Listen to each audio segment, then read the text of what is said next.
कल मुख्यमंत्री मनोहर लाल खट्टर ने पंचकुला को 300 करोड़ रुपए से ज्यादा की विकास की सौगात दी। इसके लिए पंचकुला की जनता ने मुख्यमंत्री साहब का तहे दिल से शुक्रिया किया। मगर मुख्यमंत्री साहब की रैली के लिए जिस हाल में ये कार्यक्रम आयोजित हुआ था, वे मल्टीपर्पज हॉल खिलाड़ियों के लिए बनाया गया है, न कि राजनीतिक रैलियों के लिए। रैली खत्म होने के बाद जगह जगह कूड़े के ढेर आज मौजूद रहे। देखिए रैली खत्म होने के लगभग 18 घंटे बाद किस तरह के हालात इस मल्टीपर्पज हॉल के थे। पंचकुला में कल जन विकास रैली थी, जहां पर कि मुख्यमंत्री मनोहर लाल खट्टर ने 300 करोड़ रुपए से ज़्यादा की योजनाओं का घोषणा की। बहुत अच्छी बात है, 300 करोड़ की योजनाएं करें या 500 करोड़ की करें या 1000 करोड़ की करें, पंचकुला वासी इन योजनाओं से खुश हुए, अभिभूत हुए और उन्होंने मुख्यमंत्री मनोहर लाल खट्टर का धन्यवाद दिया। यहाँ तक कि जो स्थानीय विधायक हैं, विधानसभा स्पीकर हैं ज्ञानचंद गुप्ता, उनका भी लोगों ने खुले दिल से धन्यवाद दिया गया।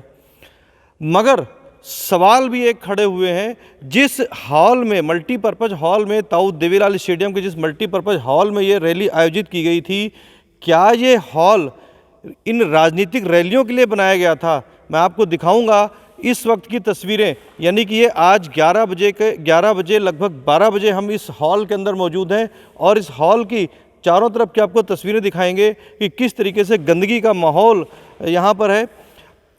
पीछे भी दिखाऊंगा, अपने कैमरा पर्सन से कहूँगा कि मेरे पीछे भी दिखाएं कि जिस जगह पे कल एक रंगोली बनाई गई थी, फूलों से रंगोली बनाई गई थी, उस जगह की स्थिति क्या है। क्या यहाँ पे ये ट्रैक ख़राब नहीं होगा? करोड़ों रुपए की लागत से बनाया गया ये ट्रैक खिलाड़ियों के लिए बनाया गया था, जो कि अब ऐसा लगता है कि आने वाले समय में फिर से ख़राब होगा और फिर इसी बात को लेकर के खर्चा किया जाएगा, टेंडर निकाले जाएंगे कि ये ट्रैक फिर से सही किया जाए। सिर्फ क्यों? क्योंकि राजनीतिक रैली थी और इस राजनीतिक रैली के बाद में इस बात की क्या गारंटी होगी कि सत्ता में शामिल जेजेपी या आम आदमी पार्टी या कांग्रेस वो रैलियां यहाँ नहीं करेंगी। ताऊ देवीलाल स्टेडियम पिछले कुछ दिनों से देखा जा रहा है राजनीतिक रैलियों का गवाह बनता जा रहा है। चाहे कोई दूसरे कार्यक्रम रहे हो, लगातार अब ताऊ देवीलाल स्टेडियम में इस तरीके के कार्यक्रम होने लगे हैं।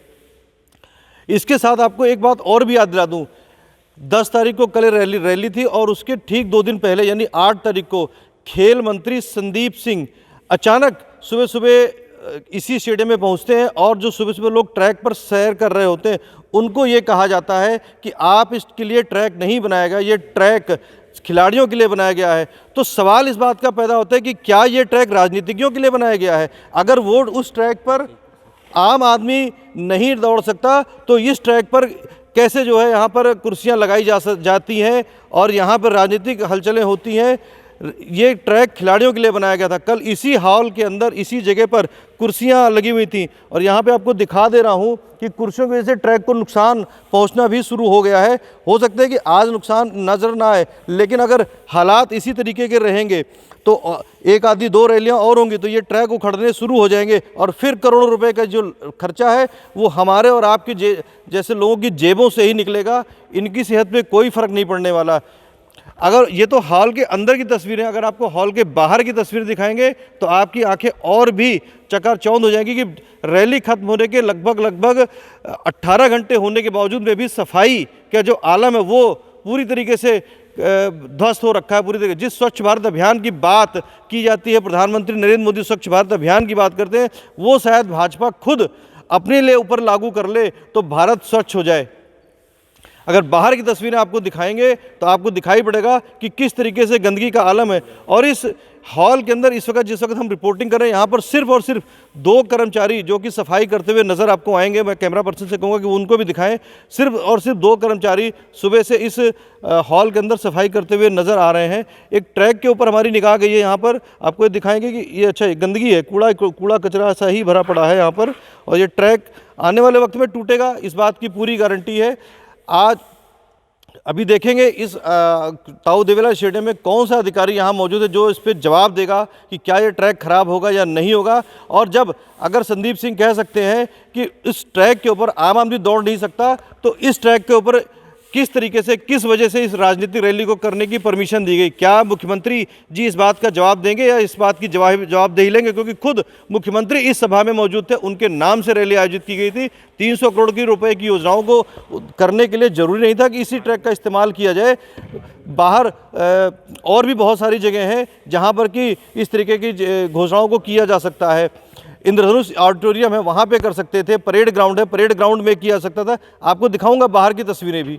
जब इस पूरे मामले को लेकर हमने ताऊ बेबीलाल स्टेडियम के उच्च अधिकारियों से बात की तो कैमरे पर तो कोई भी अधिकारी बात करने को तैयार नहीं हुए, मगर बिना कैमरे पर आए ये जरूर कहा कि स्टेडियम में राजनीतिक रैलियों से परहेज होना चाहिए।